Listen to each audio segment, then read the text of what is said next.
গীতা পাঠের ৫ নম্বর অধ্যায়ের কর্ম সন্ন্যাস যোগের ৩ নম্বর শ্লোক। হরে কৃষ্ণ। জ্ঞেয়স নিত্য সন্ন্যাসী যো ন দৃষ্টি ন কাঙ্ক্ষতি নিন্দন্য হি মহাভাব সুখং বন্যাৎ প্রমুচ্যতে। জ্ঞেয় জ্ঞাতব্য, স মানে তিনি, নিত্য মানে সর্বদা, সন্ন্যাসী মানে সন্ন্যাসী, য মানে যিনি, ন মানে না, দৃষ্টি মানে দেশ করেন, ন মানে না, কাঙ্ক্ষতি মানে আকাঙ্ক্ষা করেন, নিন্দন্য দন্তরহিত, হি মানে অবশ্যই, মহাভাব মানে এ মহাবীর, সুখম মানে সুখে, বন্যাৎ মানে বন্ধন থেকে, প্রমুচ্যতে মানে মুক্ত হন। অনুবাদ: হে মহাভাব, যিনি তার কর্মফলের প্রতি দ্বেষ বা আকাঙ্ক্ষা করেন না, তাকে নিত্য সন্ন্যাসী বলে জানবে।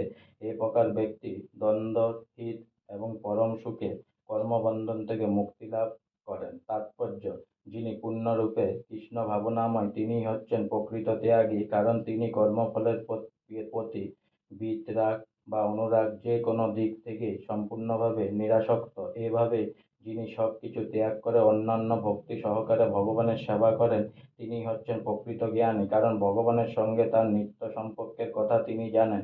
তিনি খুবই ভালোভাবে জানেন যে শ্রীকৃষ্ণ হচ্ছেন সম্যকভাবে পূর্ণ এবং তিনি হচ্ছেন তার অবিচ্ছেদ্য অংশ মাত্র। এই জ্ঞানই পরম জ্ঞান।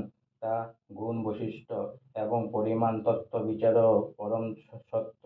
নির্বিশেষবাদীরা যে ভগবানের সঙ্গে এক হয়ে ভগবান হবার বাসনা পোষণ করে, তা সম্পূর্ণ ভ্রান্ত, কারণ অংশ কখনো পূর্ণের সমান হতে পারে না।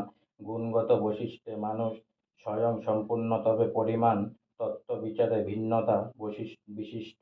এই অচিন্ত্য ভেদাভেদ তত্ত্বজ্ঞানই হচ্ছে প্রকৃত পারমার্থিক তত্ত্বজ্ঞান। তখন মানুষের আকাঙ্ক্ষা বা শোক করবার কিছুই থাকে না, তাই তার মনে আর কোনো দ্বন্দ্বভাব থাকে না, কারণ তিনি যা করেন তা সর্বই শ্রীকৃষ্ণের জন্য করেন। এভাবে দ্বন্দ্বভাবের স্তর থেকে মুক্ত হবার ফলে তিনি জড় বন্ধন মুক্ত হন, এমনকি এ জড় জগতে অবস্থানকালেও তিনি বন্ধন মুক্ত থাকেন। আজকে আমার গীতা পাঠের ৫ নম্বর অধ্যায়ের কর্ম সন্ন্যাস যোগের ৩ নম্বর শ্লোক এখানেই সমাপ্ত হলো।